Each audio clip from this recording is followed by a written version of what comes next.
300 years ago, the land was all but empty. The continents were home to only some sparse plants and fungi and a few pioneering arthropods. Life in the oceans, however, was booming. The waters teemed with squid, bony fish, and sea scorpions. But there was one group of fish that was about to go its own way. In time, these enterprising fish would undertake one of the most important journeys in the history of life. They'd follow in the footsteps of the arthropods to become the first vertebrates to live on dry ground. But they couldn't just move on to land. Not yet. First, they had to acquire the ability to breathe air. The giant leap between fish that breathe through water and fish that breathed air has been really hard for us to study and understand. That's partly because the organs that did the work of breathing, either gills or lungs, don't fossilize well. But it's also because until pretty recently, there just haven't been a lot of fossils from that time for us to study. Fish began their transition onto land about 400 million years ago, during the Devonian period. And for a long time, one of the few fossils that experts had to work with was a fish named Eusthenopteron, originally found in Quebec in the 1880s. It lived in shallow, estuary waters around 380 million years ago, and like the famous coelacanth, it was a lobe-finned fish. Instead of having long, delicate fins with lots of joints in them, like you'd see in a goldfish, its fins were shorter and stronger. These hardy limbs could have helped Eusthenopteron move itself along in the shallows as it hunted other fish, but its fins probably weren't strong enough to let it walk on land. Another major find came about in the 1930s, when scientists uncovered Ichthyostega, a meter-long creature found in rocks in Greenland dating back 364 million years. Ichthyostega had a body that was a lot more salamander-like, including a fully developed pelvis, strong limbs, and even fingers. But Ichthyostega still probably dragged itself around with its front legs, a bit like how a mud skipper moves today.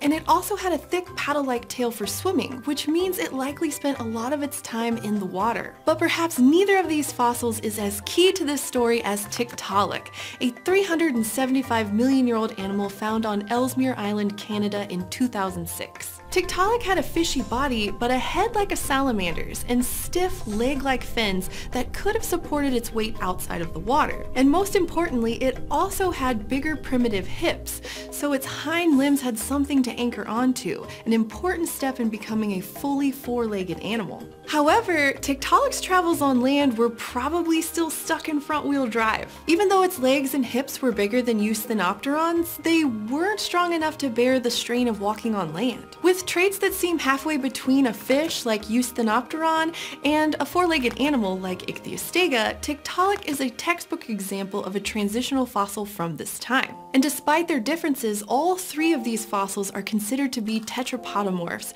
a group that includes early four-footed animals and the lobe-finned fish that are closely related to them. Now, one big trick to living on land, of course, is breathing. So how did these animals, which had been adapted for millennia to life underwater, start to breathe air? Well, we know that all three of our friends, Eusthenopteron, Tiktaalik, and Ichthyostega, had gills. Because even though gills themselves don't fossilize very well, the bony arches that support the gills do, and each of these animals had gill arches. But even though they still had gills, that doesn't mean they couldn't breathe air. It turns out the most important clue for when fish started breathing air isn't the absence of gills. Instead, it's the shape and location of a little hole in the skull. This hole can still be found in many fish today. It's the opening of a tube called the spiracular tract that's used to bring water in towards the gills. This feature is really handy because it allows fish to breathe when their mouths are busy eating. And this little skull hole can tell us a lot about when tetrapodomorphs first became able to breathe air. All you have to do is compare where it shows up in the fossils with where it appears in different kinds of modern fish. Now, in most modern fish, the opening of the tract appears on the sides of the face, near the front of the skull, which puts it pretty much right on top of the gills. But there are also fish today that breathe air, and in one of these fish, the bichir from Africa, the hole is bigger and sits on the top of its skull, farther back, kind of like a blowhole. What's more, the opening also sits at an angle, not straight up and down. That's an important clue because this angle creates a more direct path for air to travel to the bichir's lungs. Now compare all of that with the skull openings in tetrapodomorphs. In Eusthenopteron, the spiracular tract opens up near the front of the skull, just like in most water-breathing fish with gills. But the hole is on the top of the skull, not the side. In this way, it kind of resembles the bichir, which uses its head hole to breathe air from the surface of the water. So Eusthenopteron was maybe breathing air in addition to water, and since the hole was close to the front of the face, they probably used their gills to handle both. But in both Ichthyostega and Tiktaalik, that hole is much bigger, is closer to the back of the skull, and sits at an angle, just like it does in the bichir. This means the tract in these ancient animals was pointing right to where a primitive set of lungs would have been. It's not the clear-cut evidence that a nice set of fossilized lungs would be, but having a larger passageway that sits closer to where the lungs are in today's lunged fish is a good sign that both Tiktaalik and Ichthyostega had some sort of primitive lungs. As for where these lungs came from, experts think they derived from an organ that many modern fish still have today, a swim bladder. Swim bladders are often filled with air, which fish gulp down to help keep them buoyant, and ancestors of Tiktaalik and Ichthyostega probably had them. The thinking is that among some lobe-finned fish, the swim bladder became bigger and contained more blood vessels, so it became better at putting oxygen into the bloodstream. In time, this organ took on a different function, finding a new use for the air that was already there: breathing. This kind of makes sense. If you look at air-breathing fish today, like the lungfish and the bichir, their swim bladders are split into two and so full of blood vessels that they look basically just like our lungs do. But why would any fish, modern or fossil, bother with breathing air when there's all that lovely water around?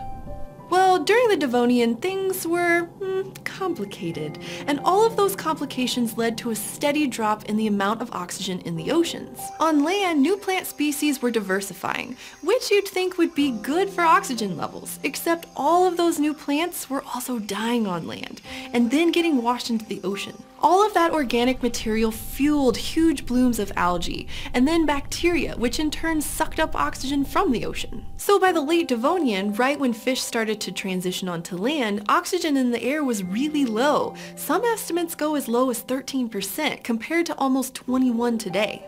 For animals, low oxygen is generally bad, but for organisms that live in the water, it's even worse, because oxygen concentrations are always lower in the water than they are in the air. So when oxygen levels first started to fall 385 million years ago, the benefit of transitioning onto land was pretty clear. No more gasping for breath in the water. Being able to breathe air made Tiktaalik, Ichthyostega, and maybe even Eusthenopteron more energetic and better able to hunt their food. And these first air breathers eventually gave rise to the true tetrapods, the first vertebrates to live on dry land full time. Eventually they lost their gills, and by the time the Devonian period had ended and the Carboniferous was underway, they had also lost their spiracular tracts and started using a totally different kind of skull hole for breathing, called nostrils. But those lobe-finned fish that were our ancestors weren't the only fish that figured out how to breathe air. Today there are lungfish, mudskippers, bowfin, and bichir. They're not direct descendants of the likes of Tiktaalik. Instead, they each acquired the ability independently at different times. It just goes to show you that breathing air has turned out to be very convenient for a lot of us over time. So remember, for all the breaths that you're taking today and the way that you're taking them, you owe your fishy ancestors a debt of thanks. Thanks for joining me today, and I have big news! Eons is now on Patreon! Patreon is a voluntary subscription service that helps us keep these videos coming. So if you'd like to support the show, head over to patreon.com/eons and sign up at any level you want. Now let me know what you want to learn about. Leave me a comment down below, and if you haven't already, go to youtube.com/eons and subscribe.